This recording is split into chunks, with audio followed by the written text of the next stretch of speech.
Hey guys, it's your favorite gold miner, prospector, and geologist, Jeff Williams. And today I thought we'd do something different. I got you in a very special spot here, and you can find gold here every single time, I guarantee it. So I'm gonna show you how to sample this area, and at the end of the video, I'm gonna tell you where it's at too, all right? So you wanna stay tuned for the end. So let's get into it. You see this little hole right here? There are millions of these holes where I'm standing, and you can see where they're digging down into the caliche beds, and then they would dry wash it. I've got header piles, and I've got tailing piles. You see this? Now back in the 20s and 30s, they brought in a dredge and they dredged the heck out of this area. And you can see dredge piles for miles. And if you're smart, you'll bring a metal detector out there and go over them and check your land status, because a lot of that is on BLM land. And I know that they didn't have nugget traps in that dredge, so give that a shot. Look at this. This is what I'm talking about. You can find these workings all over the place. And then recently people have figured out that there's gold still down here, and they're just digging into the hillsides. And they're on top of the caliche beds here. You see that? And they're digging it all out. And you can see where they were trying to timber it right there. See that? Oh, and they go in plenty deep. And this is what you're looking for. See this? See this rusty red ugly looking material? Remember, I told you, hey, look at that ugly stuff. That's got the gold in it. And so that's what you're looking for, is this ugly stuff. And look at this bunker. Ooh, somebody's digging plenty deep to get in there. This is what you're looking for. And what I'm gonna do is I'm gonna get in there and I'm gonna pull a sample out of there too.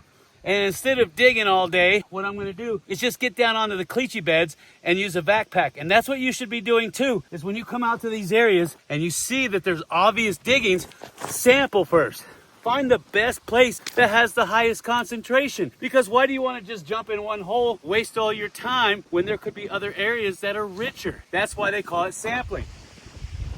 And keep in mind, sampling programs can last a week, a month, sometimes years till you dial it in. Now, the neat thing about this place is that this canyon has a river that flows seasonally. So if you come out here during the right time of the year, you got all the water you could ever want. Bring the material down and run it through a sluice box, get all the gold you want. I know, enough tongue wagging. Get on to getting in there and get us some gold, because we want to see some gold. I want to see some gold. All right, take a look at this. See where they were doing some goving, hand stacking.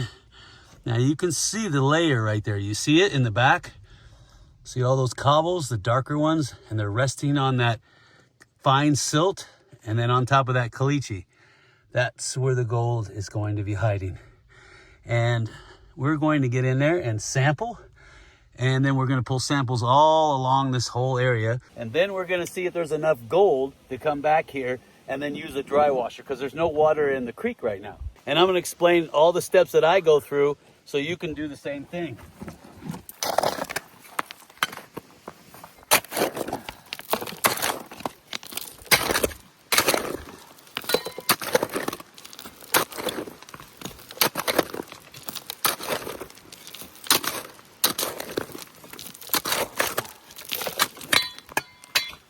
Yeah, see these giant cobbles? See how it's red and rusty? That's what you're looking for, because that's all the irons, the hematites, magnetites, they're all oxidizing, and that's where the heavies dropped out. Chances are there's gold mixed into that. When you do sampling, make sure that you mark your sample buckets or your sample bags. I'm gonna take a picture with this like this, and that way I know exactly where it came from, because there's nothing worse than finding gold and not knowing where it came from.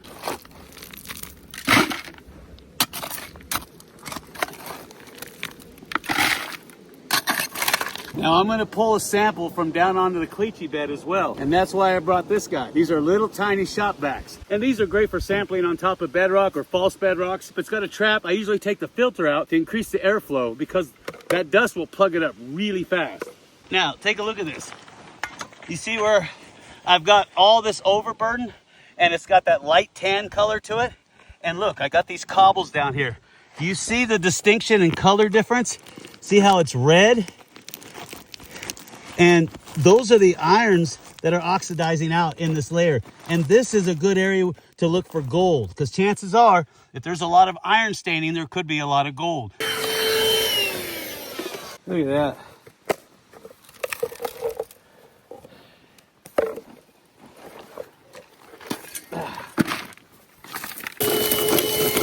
Oh yeah, much better. See that?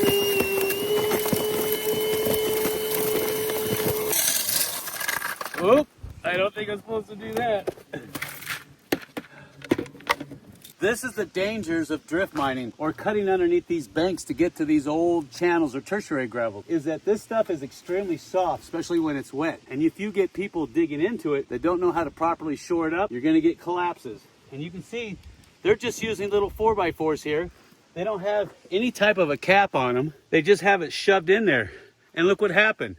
This whole hillside collapsed. You see that? So if you're gonna do this, at least know how to properly shore this stuff up.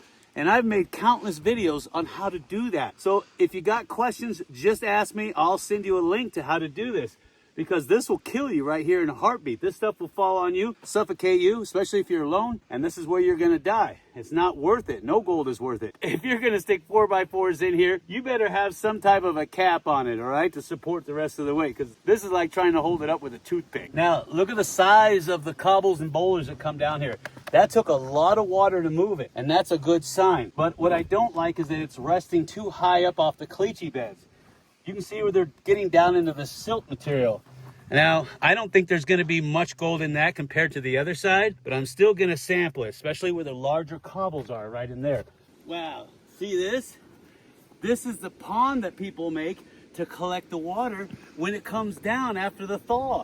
And see, they got their little dam, and of course they allow some of it to go through. And then they can either put their sluice box right here and use the force of the water, or they can get a pump and run it up there and use a high banker. Isn't that cool? This thing usually has water in it about 6 months out of the year. You got your diggings there and your water here. What more could you want? So I'm gonna take you up to some other spots that I think you're gonna find interesting. And I'm gonna go over some more details on how you should sample it.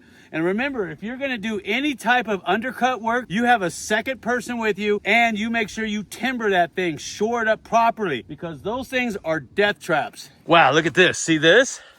See this beautiful hand stacking here? And you can see some in the background there too. You see that?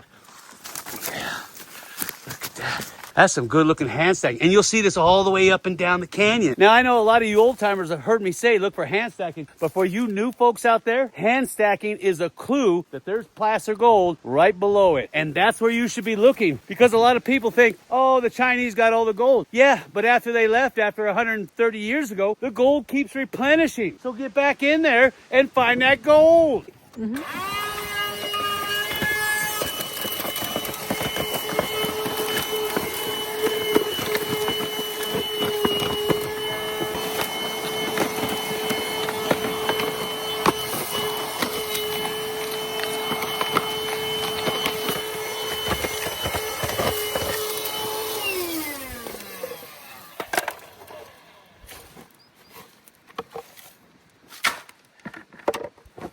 Now remember, pull the filter out, but don't pull the screen, because the rocks will destroy the impeller. What I would do is, if you got a Craftsman, take some silicone, just silicone that on the top like that. Mother Nature says, give me that gold back. I just want a little.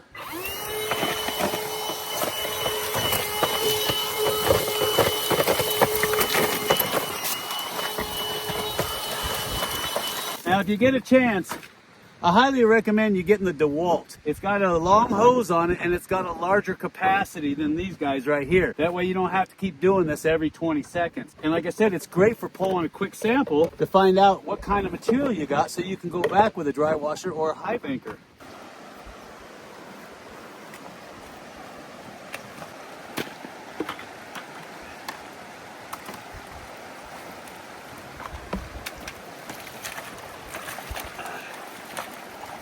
All right, now this time I did bring a classifier. All right, let's see what we got. Now this one is sample number 1. You guys remember sample 1, right? All right, here we go.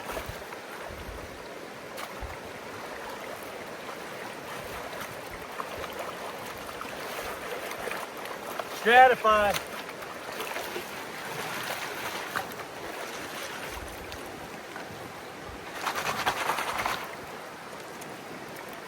You can always hold on to these gravels and check to see if you got a specimen gold. You can use either a Falcon MD20 or you can use the Gold Bug 2 or even the Gold Monster 1000. 9 times out of 10, you're not gonna have gold this big caught in a classifier. That's why it's important to do your research first. You need to find out the type of gold you're hunting, and that's where research comes into play. And you'll know exactly how big a gold you're dealing with. And if you get really good at it, you'll know exactly what classifier to bring so you can get rid of 95% of your overburden. You see how that works? Research is always the key. And you have to be in a gold producing district. If not, you're just chasing your tail. And I say that in all my videos. No, I don't say you're chasing your tail in every video. I just say, do your research. All right, here we go. Now, I don't have enough jet dry to put in this river, but I'm gonna give it one heck of a shot.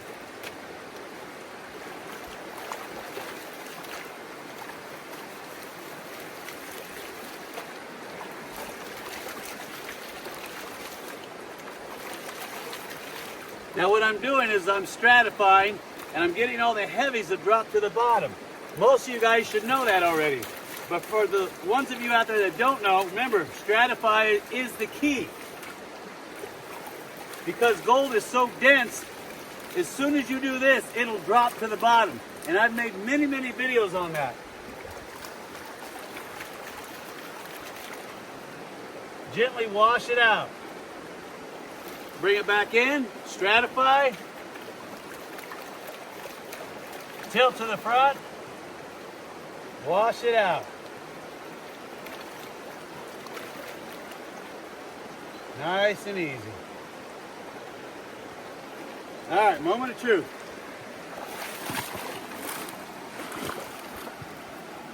This came from that one area. Oh, I don't got my glasses on. That's okay. I got my jeweler's loop. All right, let's see what we got. Got some black sand. Ooh, I got gold. Oh, I got lots of gold. Look at that. Oh, look at that. Do the Williams wiggle. There's a flake right there. See that flake? Nice. And I got another flake right there. You see that flake? All right, let me see if I can tap these to the front.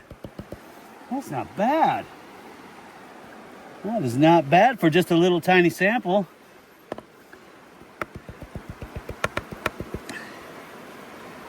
Look at that. Look at that. I got a little tiny one there. I don't know if you can see that. And I got one there and one there. Let me take a look at it with my jeweler's loop. Oh yeah, that is some, oh, there's another one right there next to it. Oh, there's all kinds of little pieces in there. Nice. So just for this little bucket, we got those pieces. I'm telling you, that place you run a dry washer for 8 hours, you're gonna clean up good. All right, let me check this one. That's the one with the backpack with the weird kind of boots out there. All right, let's check it out. That's not bad. I like that. I like that a lot. All right, here we go. Now, that's not a lot of material. That's hardly anything at all. So if I get anything out of here, I'm gonna be really surprised.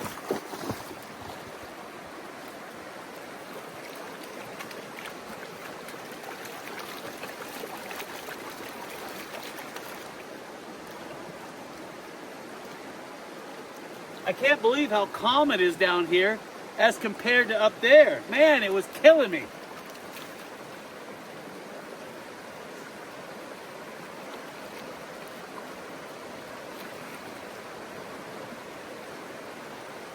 All right, as far down as I want to go. Man, it's nice having a river. Man, I can pan down here all day. All right, let's see what we got.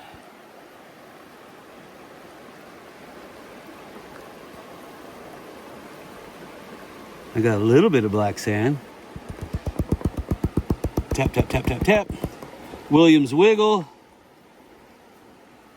Pour out the waste. Let me use my jeweler's loop. No, I'm not seeing anything from that. It doesn't surprise me. It looks like they already went through and swept out most of it. No, nothing from the upper section. And there was brooms and everything, and I'm sure they had a backpack there and cleaned everything out. But it's always nice to go back and double check. Now, what I should do is go back and dig into where their workings are to see how rich they are and see how they compare to the other place. Remember, we're just sampling. This isn't production, because a lot of guys say, oh, Jeff, that was only 1 or 2 pieces. What are you going to do with that? No, it's proof of concept. And you have to remember that. That's all this gold pan is a sampling device or do the final cleanup on your larger equipment, okay? That's all this is. We're not out here trying to survive on a gold pan, because you'll die out here. So my point is that we're sampling, and you have to be systematic about it. You have to go around and sample as many holes as you can, just like in that short film called Mr. Pocket. I know you guys remember that one. Keep logs of what you find, and is it coarse? Is it fine? Is it medium grain? Is it rough? Is it smooth? So what I like to do is if I'm using a 5-gallon bucket as my sample bucket, I'll write down how many pieces of gold I got from that sample bucket. I'll keep these little notations. And then after a couple weeks or a couple months, I'll have a beautiful idea of what's in the ground in that area. Go back with either a high banker or a dry washer, and I'm going to town, I'll tell you what. And that's what sampling's about. And big mining companies do it, and you should do it too. It's just a way to know what is inside the ground before you bring in the big guns, so you're not wasting your time. So keep in mind, this is just for sampling, to figure out what you got in the area, or to do a final cleanup at the end of the day if you're running high bankers, trommels, or sluice boxes. That's all this is for. So don't get caught up on, oh, you only found a couple pieces of gold. Yeah, because I sampled. But if I was to run a high banker, dry washer, or trommel in an 8-hour period, I'd have ounces of gold to show for it. You see how that works? So now I know you're thinking, Jeff, you said in the beginning of the video, you're gonna tell us where that secret spot is. I am. I'm gonna leave clues at the very end of this video. And if you can decipher those clues, it'll lead you right to the spot, okay? And there's tons of gold. You see how much I pulled out in just 3/4 of one of these little baby buckets. Look for the clues at the end of this video, figure them out, and you'll be sitting really pretty on some good looking shiny. And don't forget, at the end of this month, we're giving away a brand new Gold Monster 1000 metal detector, 10 bags of pay dirt from our drift mine, which is incredibly rich. Each one comes with a 1-ounce silver bar, and we just found a bunch of nuggets too that we're giving away at the end of the month with all this stuff too. Now, if you want to get involved with that, just look for the little icon at the end of the video that looks something like that. You're going to click on it, make a $10 pledge, and you instantly qualify to get your hands on any of that stuff. And I'll see you on the next video.